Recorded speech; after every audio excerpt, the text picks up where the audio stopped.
On the morning of Sunday the 10th of August 1969, Victor Ford Lloyd yawned as he staggered down Eaton Place, still feeling a little bit tipsy as he chuckled to himself at the night he just had. Looking rough after a long hot night, at about 9 a.m, Sir William's butler returned to 69 Eaton Place.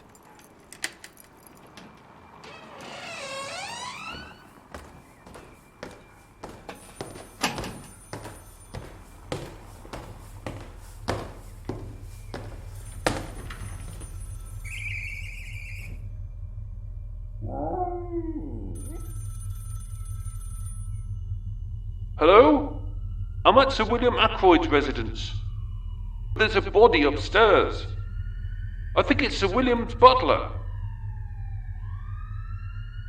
But as he stood, staring at the corpse of Frank Hocking, his best friend, his lover, and the man he owed his life to, Victor knew that everything which was good about his life had been stolen from him in an instant.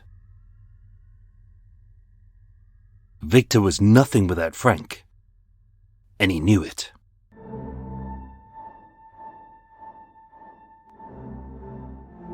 It didn't take long for Detective Chief Superintendent Ivor Reynolds to assess and dismiss the myriad of possible motives for Frank's brutal murder. This wasn't a robbery, as nothing was stolen. This wasn't a burglary, as the outdoors and windows were intact. This wasn't mistaken identity, as over the bed hung Sir William's portrait. And this wasn't a homophobic attack, as Frank hadn't been threatened. Judging by the trail of detritus that Frank had left in his last moments alive, he had undressed in a small bedroom, placing his clothes on an armchair and a pile of underwear on the floor.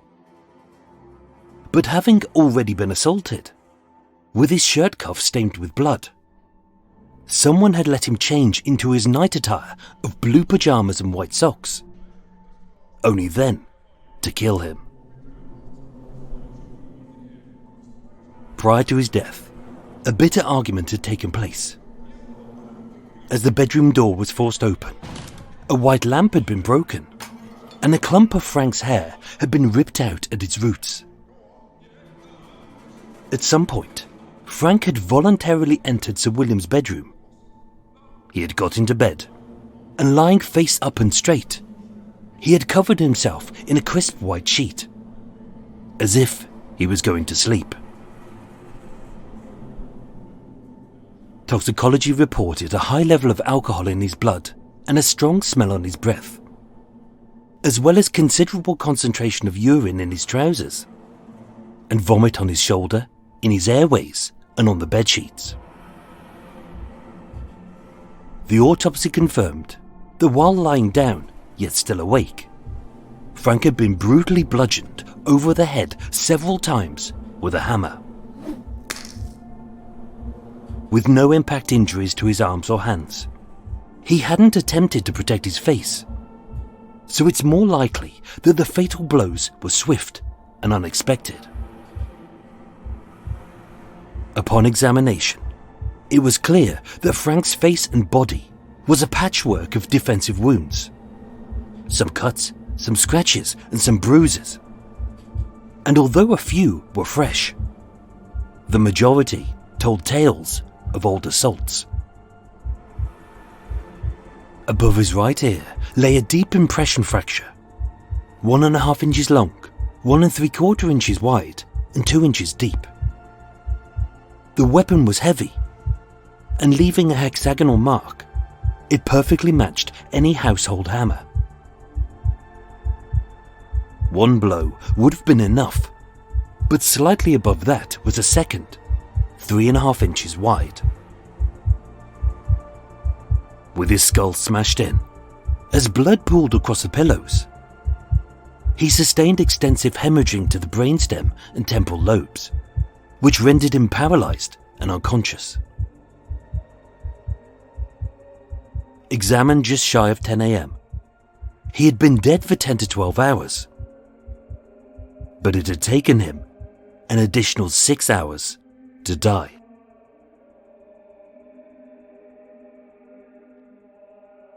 The crime scene itself wasn't a great mystery for DCS Reynolds, as finding a pink bloodstained shirt hidden under a shelf in the utility room and a white bloodstained shirt in the laundry basket.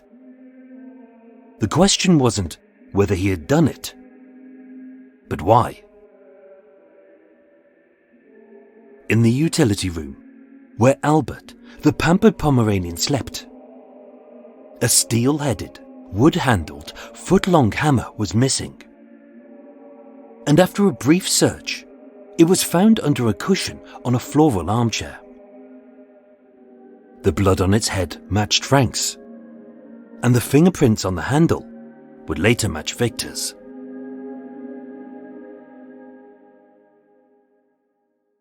With Frank dead, and with Sir William in Scotland, the police had just one suspect, and enough evidence to prove his guilt. But what they really wanted was a confession.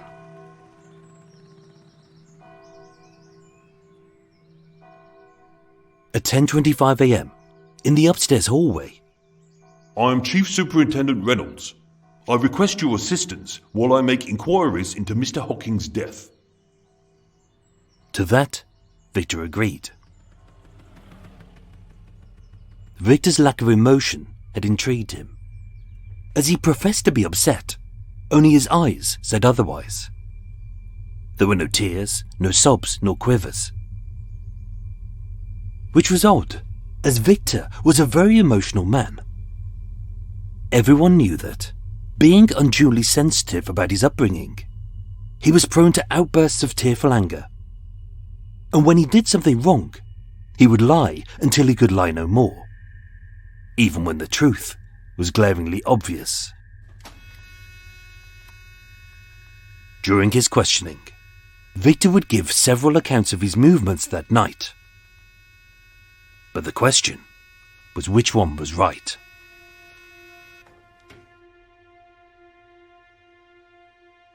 Where did you go yesterday? We went out for dinner in Noah's Ark in Oxford. What did you drink? Quite a lot. 5 or 6 big martinis before dinner, and Frank had 2 or 3 brandies. When you arrived back at 69 Eaton Place about 1 a.m, did you go in with Frank? No, I saw him to the front door. I was going on to get coffee and cigarettes. Did he know that? No, Frank was sloshed, and I didn't want him to come. He's always nagging, so I left him at the lift. And after that? I went to Crockford's to play roulette. I stayed until 4 a.m, winning £200. I tried to get into the Playboy Club, and not wanting to wake anyone up, I stayed at the Hilton in room 1215. I left at about 8:30 a.m, and I got home by taxi about 9 a.m. The police knew this was untrue, but the best way to trap the guilty is to hang them with their own lies. Examined by Dr. Lovell, Victor had 2 scars running across his forehead from an old car accident, and 5 fresh abrasions on his lower lip, cheeks and mouth, which he blamed on shaving cuts. And although this was possible, it was as the police probed further that his answers became hazy and uncertain. I'm a bit confused about the days and times. I'm not trying to put up a defence of blaming this on liquor. I'm trying to be helpful as things are slowly coming back to me. Let us start from the beginning.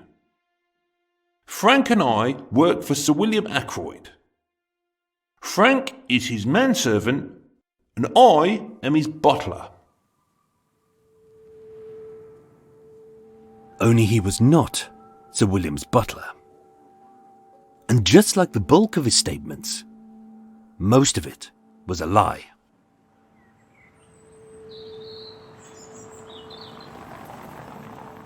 In July 1968, having heard about his tragic upbringing, being raised in a boys' home, fleeing to Australia, and his descent into petty crime.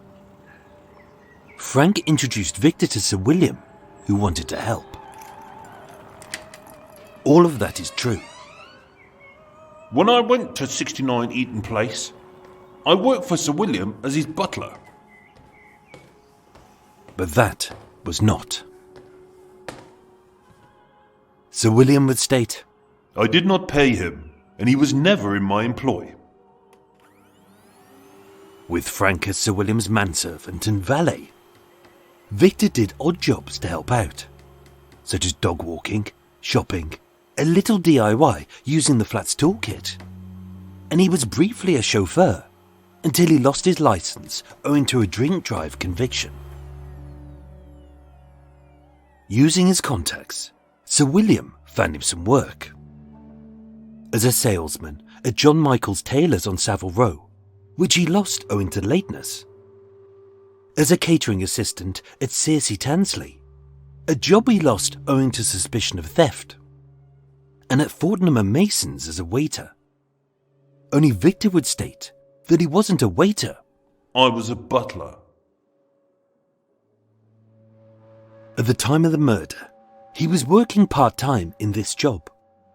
And although his employment was so he could pay the £4 a week to stay in Sir William's spare room, not a penny was paid in rent. It should have come as no surprise that Victor couldn't stop his sticky fingers. Across their year-long friendship, he stole from Sir William, he cashed stolen cheques, he pawned a set of gold cufflinks, and he brought goods from Harrods and Fortnum and Mason's, to such an extent that Sir William had to close both accounts. It's likely that this was overlooked. As Sir William is an alcoholic, and Frank is as well. Having been an alcoholic since he was 16, although Sir William had paid twice for Victor to enter an exclusive detox clinic called the Priory, his return to Sir William's flat was akin to a sex addict living above a brothel. There was no denying that the relationship was complicated. Being three gay alcoholics, Victor described their love life as a complicated triangle. As a result of my being there, a relationship grew between Frank and I. And although kept a secret, many close friends knew that Sir William was dating Frank. After 4 months together, it terminated. On my part, but not his. I tried to case it off by kindness, but it developed into a holocaust of rows and screaming and scenes. As a result, Frank drank more, I drank more, and so did Sir William, until it reached the stage where physical violence came into it. Being so hot-headed, it was not uncommon to see Frank and Victor bickering and coming to blows. With screeching voices, scratched faces, and hair pulled with clumps yanked out of the roots. Being the smaller of the two, Frank's face and body was often a patchwork of black eyes, purple bruises, and red cuts.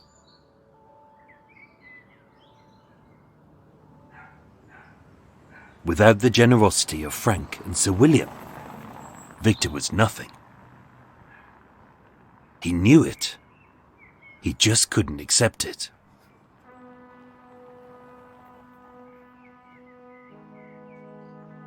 On Friday the 1st of August 1969, Sir William left 69 Eaton Place on a 2-week break, leaving his flat in the capable hands of Frank, his manservant, as well as his house guest, Victor. For Frank, this should have been a chance to relax. But with their fights growing more volatile, the more they drank, the worse it got.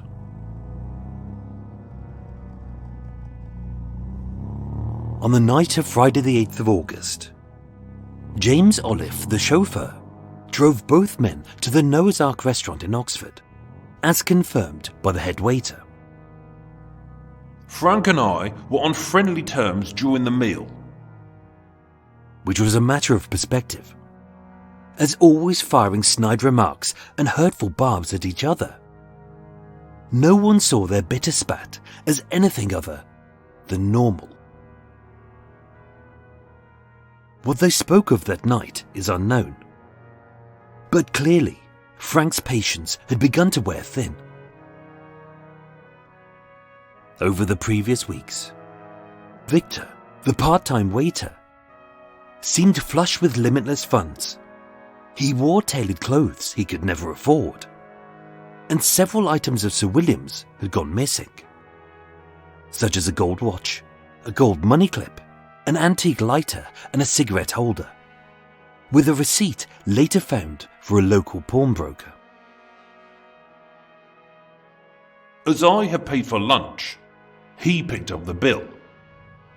This was confirmed by the restaurant. The police would later probe. When you arrived back at 69 Eaton Place about 1 a.m, did you go in with Frank?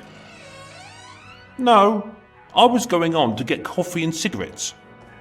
Frank was sloshed, and I didn't want him to come. He's always nagging, so I left him at the lift.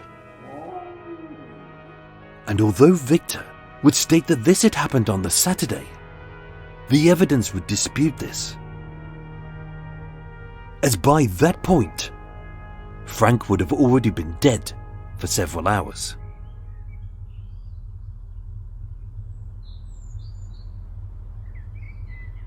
Saturday the 9th of August started as normally as any morning for a man who was about to be murdered.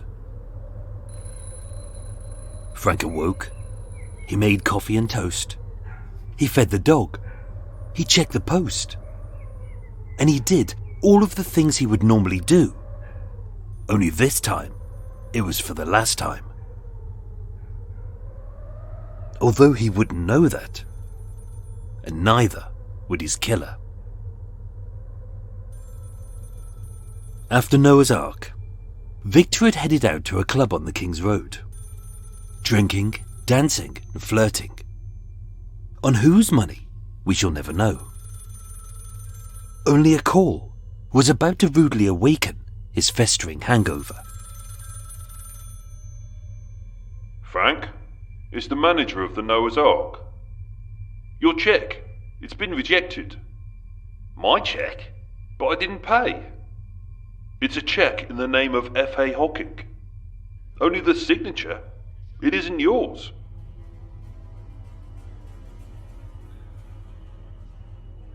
That morning, neither Victor nor Frank was seen by another living soul. A bitter fight was overheard by two of the neighbours, but no one called the police, as their hate-filled spats were not uncommon.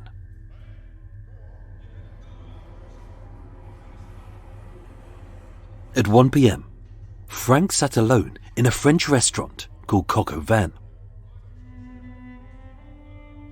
Dressed in a brown open-neck shirt and fawn trousers, later found on Sir William's bedroom floor, he silently mulled over his love life, eating a last meal of spinach, potatoes and tomato, and slugging back several large, dry martinis. At 2:30 p.m, like a bad smell from a broken sewer, Victor walked in. A little sheepish at his actions, but equally obstinate over the veracity of his lies. So, I picked up the wrong checkbook. Mistakes happen. And yet, being dressed in a black jacket and trousers, worn when he later discovered his boyfriend's body, and a crisp white shirt, Frank knew that these were purchased on Sir William's account. At 3 p.m, paying the £10 bill by signing his own cheque with his own name, another stark reminder of Victor's mistrust. Frank left and Victor followed, as they both headed back to the same flat. At 3:30 p.m, from the phone in the flat, Victor made a call to Boodles, the private members club in St. James's, in which he posed as Sir William. Confirmed by Alfred Russell, the head porter, in an unconvincing upper-class voice, Victor said, "I should like to send my chauffeur, Victor, with a cheque for £25. As having done the scam before, he knew that a cash loan over this limit required the approval of the club secretary.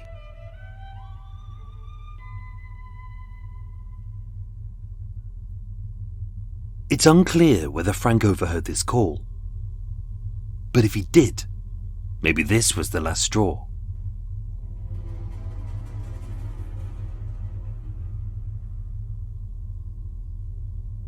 In a later confession, believed to be as truthful as Victor could be, he would state, "We were both fairly liquored up, and he started screaming and carrying on. Frank had been stamping about the house, banging doors and everything." Although with the neighbours out, this cannot be verified. In Frank's room, he had thrown a vase at me. He had started getting violent and said, "You like watching the box so much? See what joy you get out of this." And with a wallop, the TV went over. The police later found a broken vase in the kitchen, and when it was switched on, the TV smoked. At this point, although it was still only late afternoon, being drunk, upset, and possibly having taken a sleeping pill, Frank got into his pyjamas. I went into the master bedroom, Sir William's, whilst Frank was ranting and raving. I locked the door from the inside, but Frank bashed the door through and started screaming and raving. Which was true, as the door was broken in, and the smashed lock lay 4 feet inside the bedroom. Inside, the fight continued. He could hardly walk because he was so drunk. He got himself onto the bed, still screaming and ranting. He said, "Come to bed." But I said, "No, I'm going out for coffee." As it always did, their bitter fight descended into physical violence. With long nails, Frank scratched at Victor's face, leaving cuts that he would later claim were shaving wounds. And as he asked me who I'd been sleeping with and all this nonsense, the one thing Frank can't stand is having his hair pulled. So I grabbed his hair, and a handful came out. As noted by a clump of Frank's hair found on the floor. But as much as the punches and kicks hurt his body, Frank knew where to dig the knife into his soul. As everyone knew, sometimes Victor's emotions got the better of him. And being unduly sensitive about his upbringing, often he was gripped with anxiety and was prone to short bursts of tearful anger. I went downstairs and I got hold of the hammer from Albert's room. I took it to warn Frank that if he did not shut his raving mouth, I was going to knock him out. It was just a threat. But then he started raving on about my mother being mental, that I'd go to bed with old men for money, that I'd been to prison, and that I was a cheap, dirty whore. It was then that I went behind him. The evidence would prove that Victor was standing behind the bedhead, beside the broken lamp, when he attacked. I told Frank, "If you don't shut up, I'll belt you with this." He kept ranting and threatening me to do it. And it was then that I struck him. I hit him over the head with a hammer. Blood started pouring out. So I pulled over the blanket and I struck him 2 or 3 more times. As the autopsy would confirm. I covered up the whole scene. I picked up the pieces of vase and put them in a red bag in the kitchen. I straightened up the television. I then had a wash, a shave and changed my shirt. Placing his blood-stained white shirt in the laundry basket and popping on a freshly ironed pink one.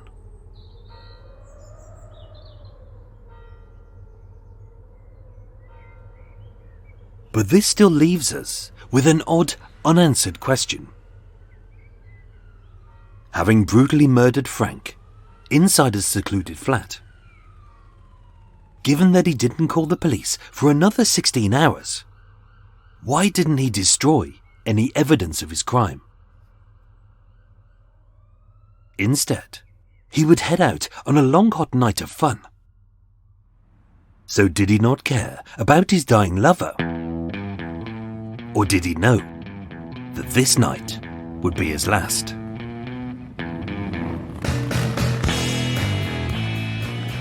Picked up by a Daimler at 5:33 p.m. Herman S. Loganberg, the chauffeur, drove a man who called himself Sir William Ackroyd to Boodles. Inside, the pink-shirted man handed the head porter a letter supposedly written by Sir William, and his butler was handed £25 in notes. To toast his last night of freedom, at 5:55 p.m, he ordered a Bloody Mary at the Dorchester Hotel. At 6:15 p.m, he ate vichyssoise, crab meat, and glugged back a bottle of Plonk at the Brompton Grill. At 7:20 p.m, Victor met a pal for drinks at the Grove Public House in Beauchamp Place. And from 9 p.m. to 3 a.m, a man known only as Mr. Canepa played roulette at Crockford's Casino in Mayfair, where he won £200. At 4 a.m, he tried to get into the Playboy Club, but as his application was rejected, he called it a night. He didn't sleep at the Hilton, as he said. Instead, he most likely found a late-night bar and saved his last dawn as a free man. It was hardly an amazing night out. But as it was his last, it was better than what he'd had before, or was yet to come.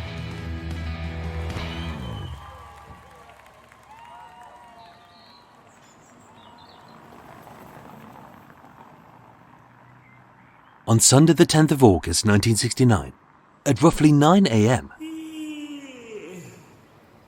Victor yawned as he staggered down Eaton Place, still feeling a little bit tipsy, as he chuckled to himself at the night he just had.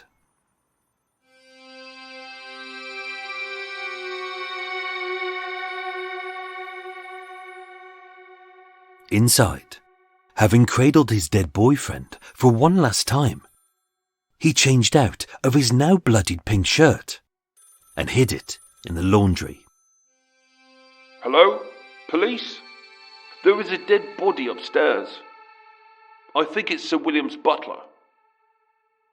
At the end of his second statement, being the most truthful of all his confessions, Victor would state, I'm sorry about the grief I have brought upon Frank's parents, the effect on Sir William and his family, and the shame and guilt I shall bear for the rest of my life.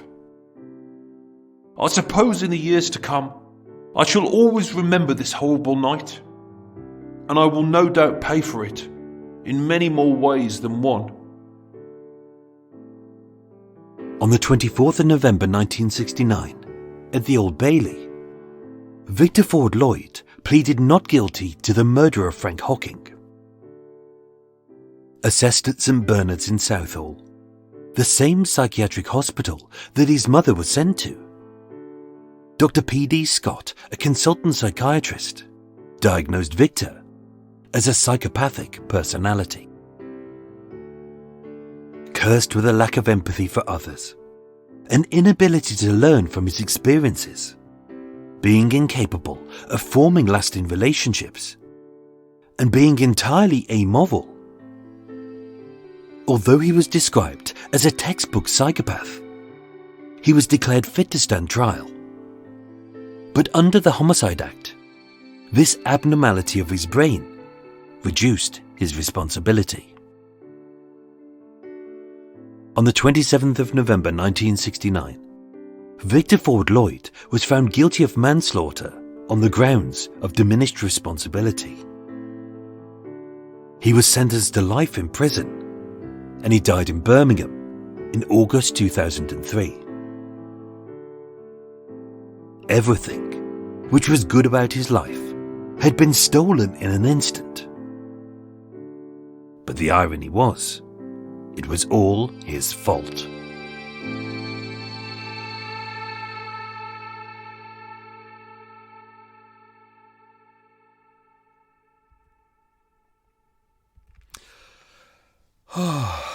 There we go, folks. Oh, let's check that. I hope that was recording. That was recording. Sometimes I have those moments when I'm like, I'm recording. Because it takes a little while to get a bit of a run up at the start sometimes to record it. And the first couple of minutes I have to keep recording until I get it right. And then I'm like, right, I'm on a run. And then I press record again and I'll start. But sometimes I go back in and I go, oh, shit. What if I didn't press record? Because I've done that before. Haven't I? Oh, hello everyone. Welcome to Extra Mile. This is the unscripted, unedited bit, as mentioned. If you're new to Extra Mile, this is the bit where have a little chat. We would make a cup of tea normally, but actually maybe I might make a cup of tea. Normally we'd have a cake, but I'm still on a diet. We'd have a waffle. We'd do some quiz questions, and I fill you in on some extra stuff to go in this episode. Shall I do a cup of tea? Yeah, let's do a cup of tea. Right, I'm gonna open some windows because it's a little bit meaty out today, a little bit hot, and it's so hot you can hear all the air bubbles underneath the boat.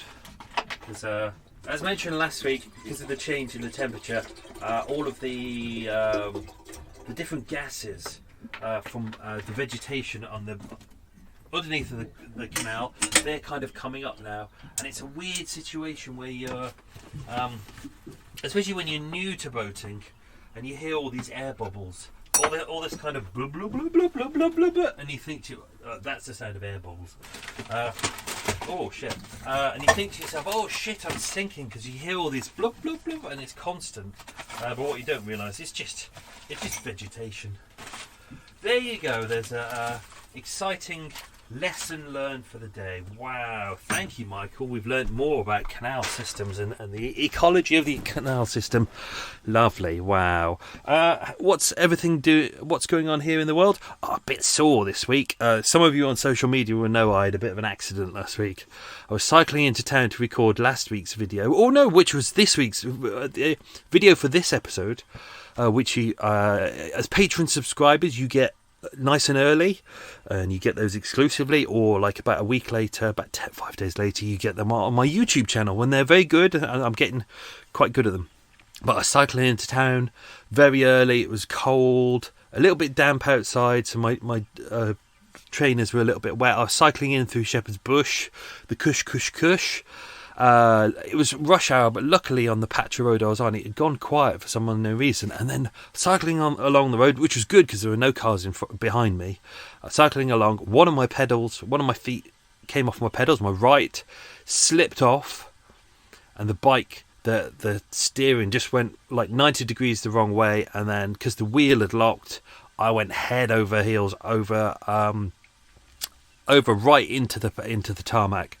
Really, I wasn't going super fast, but I was going a decent lick, and I hit it really, really, really, really bloody hard, like really hard. And luckily, because it was a really cold day, I'd already got my helmet on anyway, which everyone should wear a helmet. I was wearing gloves as well, so fingerless, but most of my hands were okay. I was wearing a top over So even my arms are okay, even though I've got loads of cuts on my arms because I really scraped myself quite heavily. But because it was cold, I was wearing my helmet and a bobble hat underneath.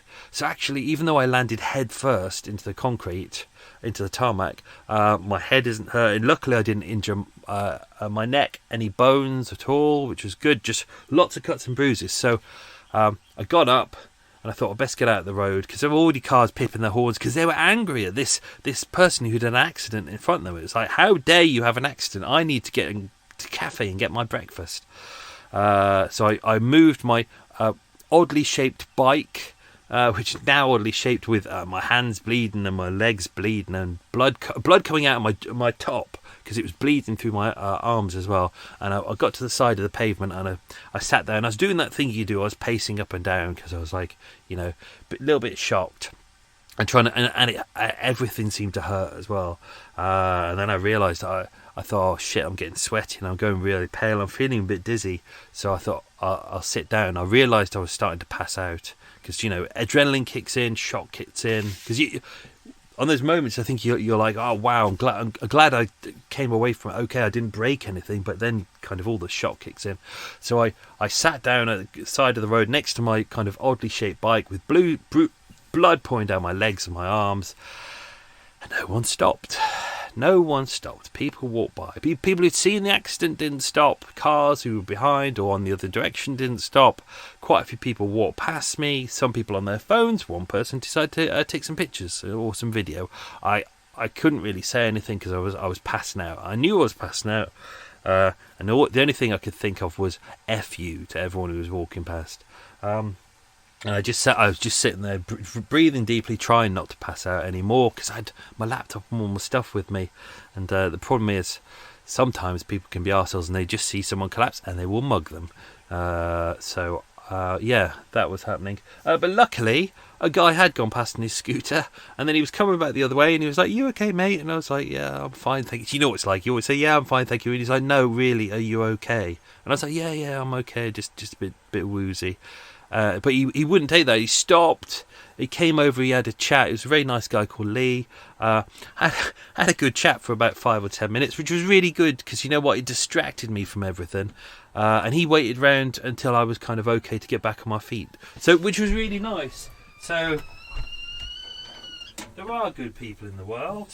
There are nice people who look out for other people. We had a good chat about it because he'd had an accident a little while earlier, a couple of weeks ago, and he had the same. He said, almost no one stopped, and then one person did. And same with me. Same happened to me years ago. Well, if I see someone in a bad situation, I always go and help them out. But yeah, so we had a good giggle about that. Then he went on his way, and you know what? He was an hour late for work already. And even though he was an hour late, he made the decision. He was like, do you know what? I would rather be even later than I am now and get into more shit. But as long as I'm able to say that I've checked on someone, a fellow human being, I checked that they're okay. And yeah, so that was nice. So yeah, that's a bit. So I'm still sore now. My right hand side is very bruised. Can't move it very much. So it's very sore, but I'm still doing what I need to do, just resting, and I'm on the painkillers. I'm gonna get myself off the painkillers because nothing worse than staying on painkillers. Pain is good. Pain tells you that you're hurt. You should focus on pain. So I'm still walking. I actually cycled back after the incident. I fixed my bike, carried on most of my journey. I trained a little bit as well. So that's been my exciting week. Thank you to new Patreon supporters. We have Kim Osborne. Thank you, Kim. You're a new Patreon supporter. I hope you're enjoying all of the exclusive goodies. Very exclusive goodies. Especially with the bloody Butler. There's been a lot of crime scene photos, which is ones that I won't be sharing anywhere else. So if you want to see things that you won't see anywhere else, and this, I don't mean by this stuff that other people won't be able to share on other podcasts, because this is stuff that no one has, and I'm deliberately not sharing it anywhere. This is exclusive stuff. You cannot get this on the internet. You could search for it, you won't find it. I don't even put it on my blog. So if you want exclusive stuff, subscribe to Patreon for just it's like £2.50 a month. That's nothing.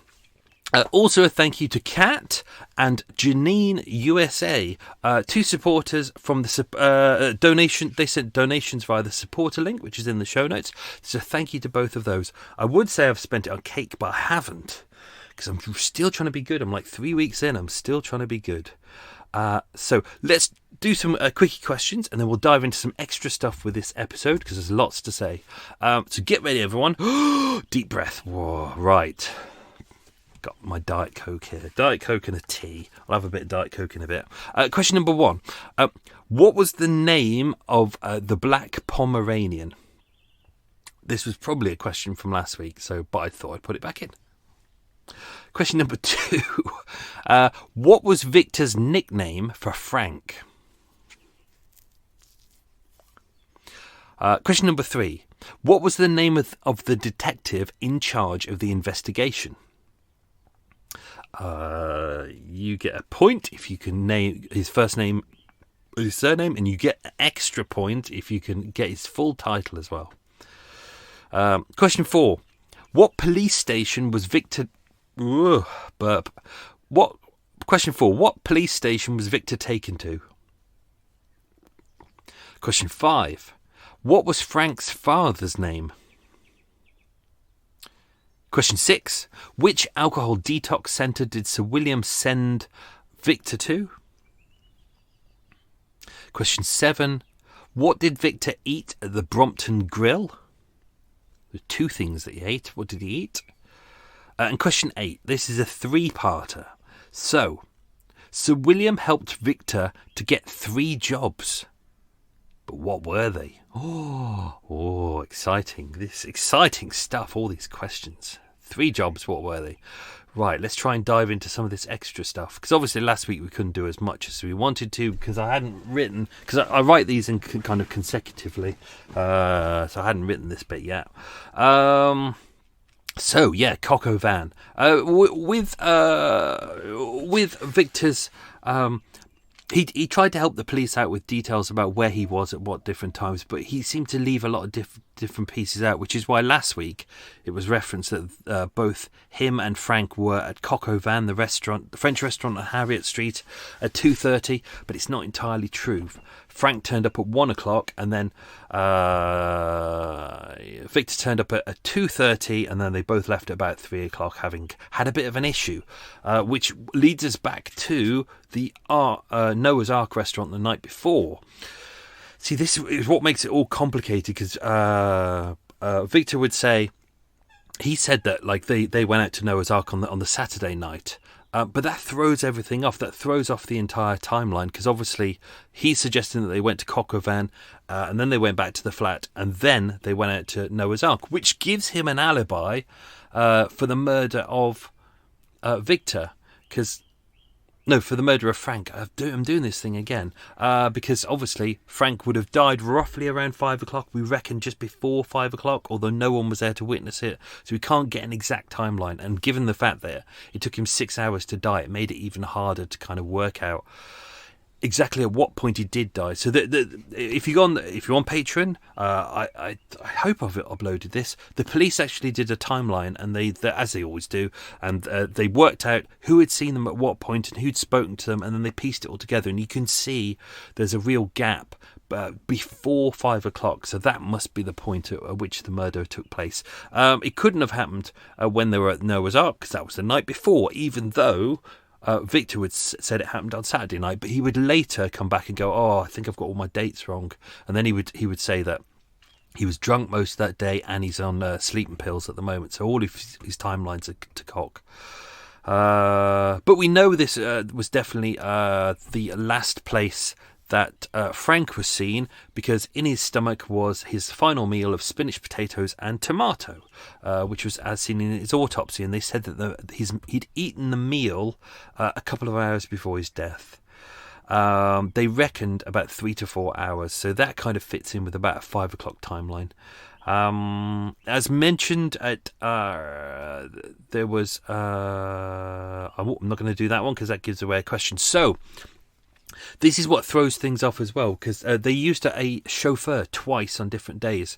So in episode 1, we make reference to Hermanus Loganberg, who was the chauffeur, but he was the Saturday chauffeur. The other one was James Olive, who was the Friday chauffeur. They used a lot of the cars that were meant to be for work purposes, but they, Sir William was kind of easy on that. So this kind of throws things off as well. What else we got? Boodles on that. Let's go into a lot of stuff about the night out. Obviously, I was going to do a big thing about his kind of night out that night, but I realised the important thing was kind of the elements to do with being around the murder and what happened and who said what, and actually the shift that we saw in the story where episode 1 was all about Victor and his kind of difficult life and his upbringing, and about how these people had really kind of given him a great life, and how he kind of really should have respected them more. But actually, when you look at what his life was with them, it wasn't particularly good in a way. Do you know, they gave him a little bit of prestige, but it's they were alcoholics. There was a kind of a weird kind of love triangle going on. It was kind of he should really have got out of there, really, but he didn't. That kind of life gave him everything that he wanted for his future in order to kind of escape from his past. So he'd done it. So Boodles, this was something he'd done before. Sir William had asked him to. Sir William would write a letter. This was mentioned in episode 1 as well. Sir William would write a letter, hand it to Victor, normally to Frank, but if Frank was busy, Victor would do it in his place. He would go over to Boodles, and Boodles would give him a cash advance of like £25, which is about 300 quid today. This is an era before ATMs, so that kind of makes sense. Sir William was a well-respected man, so the company hadn't got a problem with doing this because they knew that he was always good for his money. Alfred Russell, the head porter, had got the call saying, Victor, my chauffeur, is going to come along with a cheque. Can you give a cash advance? But I just spilt my tea. He said that it didn't feel like it was Sir William who was making that call. But what's a head porter going to do?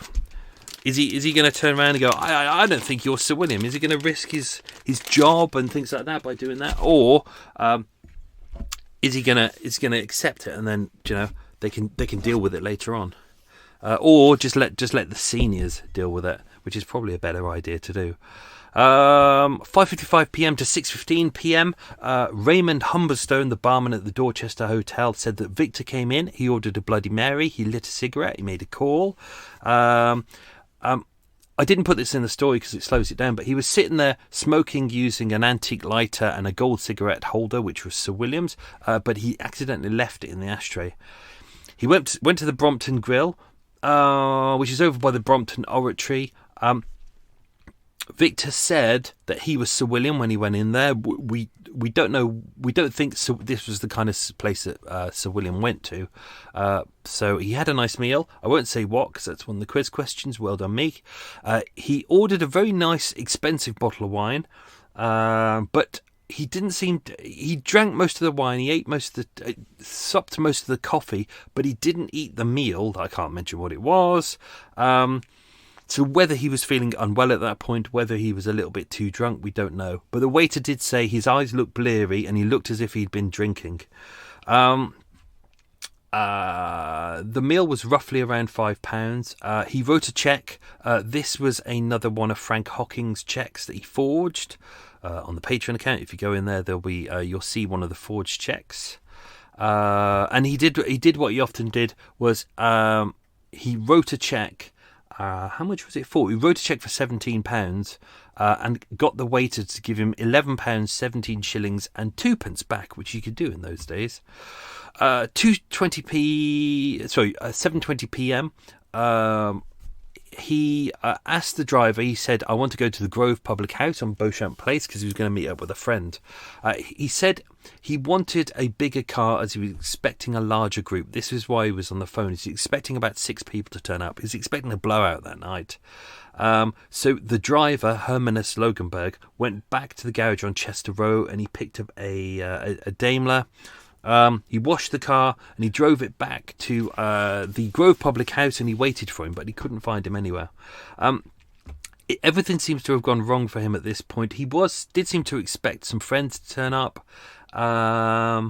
He met up with Halwyn Tanner and Rhonda Barker, who were two of his friends. They met up for a couple of drinks. He met them while he was in there. They chatted. He invites them for a drink, but they're kind of going out for a meal. So he's kind of stuck. He's doing this night out, but anyone who is friends is kind of not really interested. They're elsewhere. He's bragging with them at that point that he's waiting for his Rolls Royce to turn up. Obviously, they haven't got a Rolls Royce. They've got a Daimler, but it's good enough for him. Everyone said he'd clearly been drinking, and it was about 8:10 p.m. that the barman, Thomas Hodgkinson, refused to serve him a gin and tonic, as he said he'd had enough. Victor glared at him and walked out. Just having a swig of tea. Lovely, lovely swig of tea. At 8:30 p.m, he went back to the Hilton and he gave a false name because he wanted an introduction card to get into Crockford's casino. These exclusive clubs, you can't just walk in. It's not like the casino at the Hippodrome where anyone can walk in. These places, you need to be known. You've got to be invited. And a lot of the concierges in the poshest hotels, if they see you and you're kind of a high roller, they have these special cards that have kind of a like coding or a design on the back, and you can hand that in, and that's kind of an introduction to be allowed to apply to get into those casinos. Where are we? I won't go into this, but there was a whole boring story about him driving off and realising he'd left the cigarette lighter at the hotel, and then he had to go back. It's boring. Crockford's, 9:45. He finally made it to Crockford's. He was greeted by the receptionist. He gave his introduction card, which was from the Hilton. They knew that because it had a small green triangle and it was stamped on the back, and it was also signed by the concierge as well. He entered roughly around 9:45 p.m. Victor entered the club, and his driver, he had his driver with him at that point, who was Hermanus Lokenberg. The driver pulled into the garage, and they managed to get him some refreshment, which was very nice. But Victor didn't go in as Sir William Ackroyd, because obviously Sir William was known, but hence the card was addressed to Mr. Knaper, which is a lovely name, bit of an alias there. About 11 o'clock, that's roughly around the time that we worked out that Frank would have died.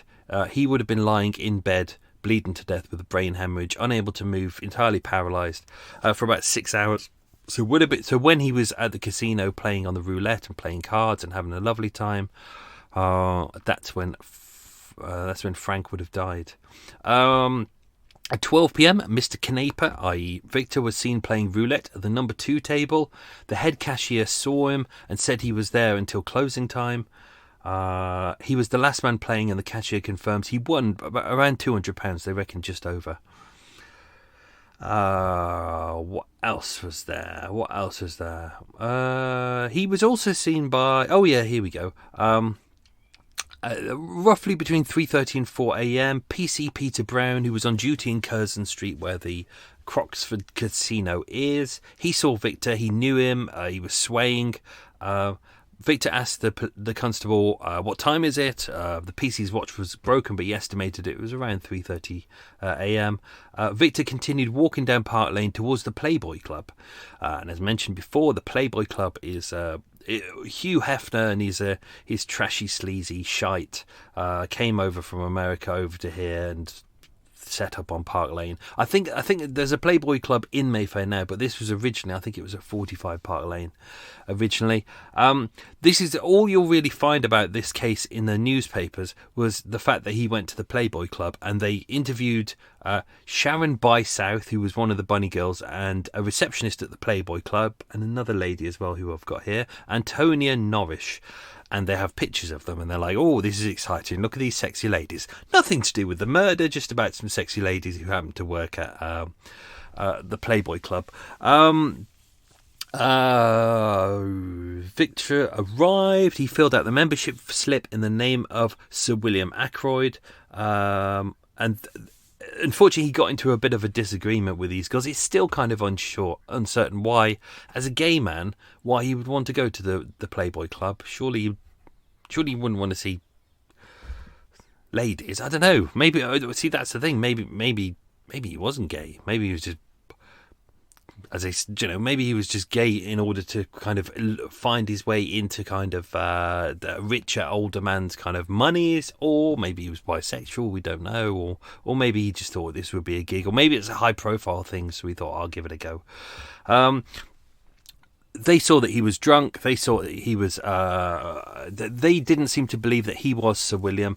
So he was refused entry by the club's security officer. They told him that even though he'd filled out the membership form, he'd have to wait 48 hours for this to be approved, saying this was standard practice. They said he hung around the entrance to the club and then finally left. Sharon said, I had already decided that I would void his membership. I only got him to complete it to keep him quiet. I got the impression that he had been drinking. She would state, I knew Victor Ford Lloyd and I did not think he was a suitable member. So there you go. There's a bit of a kind of a gap in the timeline here, because obviously that was around 4 a.m.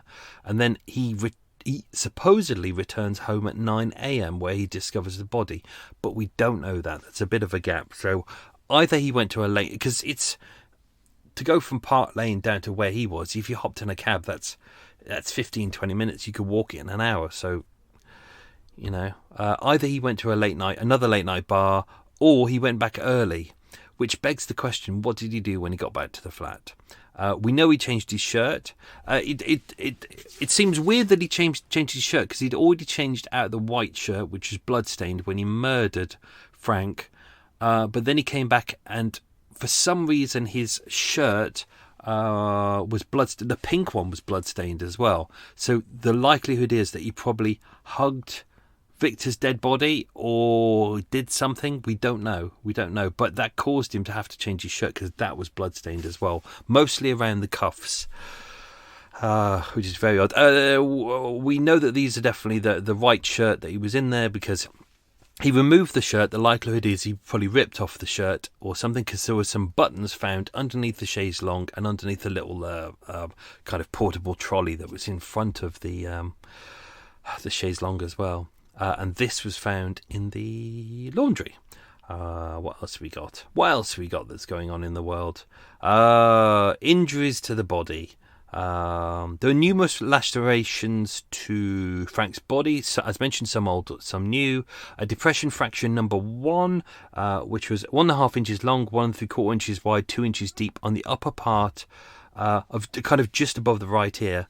There was a second, slightly larger one just above 3.5 inches in diameter in roughly the same area.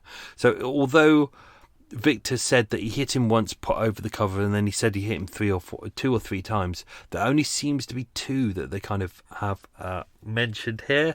There was a large amount of swelling to the back of the head near the crown, which had turned blue.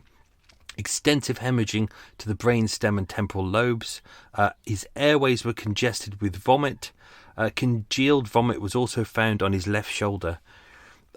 Rigor mortis had set in. On the doctor's arrival, which was about just before 10 o'clock, he said that he'd been dead somewhere between 10 and 14 hours, and the room temperature was 79 degrees Fahrenheit, so he was able to base it on that.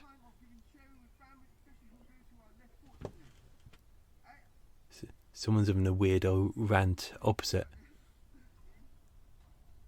Don't know what that's all about. I know he's moving on though. People do that. They have a little rant on the canal. I think they think they're in a private space, but they don't seem to realise. No, there are people like me watching. Other evidence, as mentioned, there was a clump of hair found on the carpet. That was Frank's. The door lock had been smashed in. Originally, in one of the earlier statements, I took this out. Victor had said that the broken lock to Sir William's door was done a couple of weeks ago. But it wasn't. It was done that night. Police were able to see that kind of the damage was pretty new. So why he would say that, we don't know. Broken lamp found behind the head of the bed. This was where the attack happened. We don't know. Don't know why kind of the lamp was smashed. Maybe he knocked it over after he attacked him. We don't know. Initially the weapon wasn't found, but later they found the hammer, which was underneath a cushion on one of the sofas upstairs. What else is there? I think that might be it. I think that's pretty much everything. Yeah. What else we got? Let's just see how much time we've got. I'm not going to go in there. I've got all the witness statement. I'm not going to read all of Victor's witness statements because he gave a lot. He gave verbal statements, and then he said the first statement was kind of the one where he said, "No, we went out to the Ark, and then we came back, and then I left him at the door, and then I went out for coffee and cigarettes, and I came back later on, and he was dead." But in one of these earlier statements, he said that he came back. And Victor was already up and they were kind of arguing. But nothing really happened. They just went to bed. But this doesn't make sense because it's like the timelines are all off and he would be dead by that point. It's all over the shop. So he did another second interview. And he admitted more that they'd had an altercation and that he was provoked. And then he grabbed the hammer and it was meant to be kind of more of a threat. But still, he keeps adding in all these details about the timeline being off. But still, even in the last witness statement, he still refers to himself as a butler, even though we know he's not. So I've kind of pieced together in this episode as much as we can believe about what he said is true, but how much of it is true, we kind of just don't know. It's kind of all over the shop. It's a bit messy. He still makes reference to him staying at the Hilton Hotel, which he didn't. The police investigated that. They checked room 1215, and there was a lady there. And then they checked every kind of all the rooms at Hilton that night, and there wasn't any in his name or Sir William's name or any of the aliases he had used. So there's no evidence that he was there at all. What else is there? I think that's it. Yeah, I'm not going to go into all the witness statements because they are long and boring and bullshitty. I think that's it. Yeah, good. Right, I'm going to do those quiz questions. Where are they, Michael? Where are they? They're up here somewhere. There we are. Right.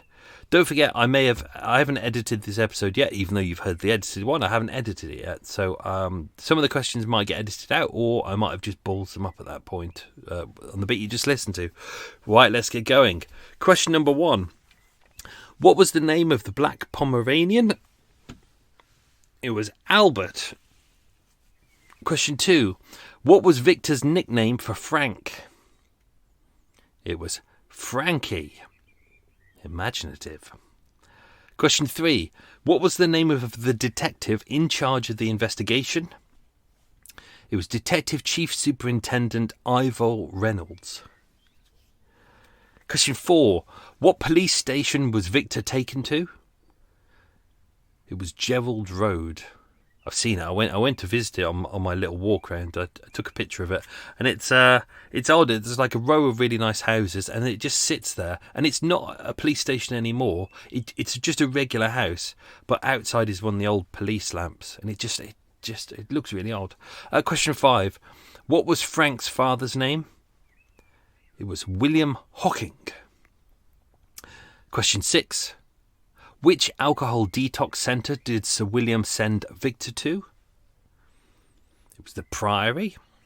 If you don't know, that's the one where all the celebrities go, and they go, "Oh, don't film me, I'm at the Priory. Oh, I'm trying to detox from all my drug and sex and alcohol addictions. Oh, don't look at me, I'm wearing sunglasses." And it's like, oh, yeah, you just want the attention again.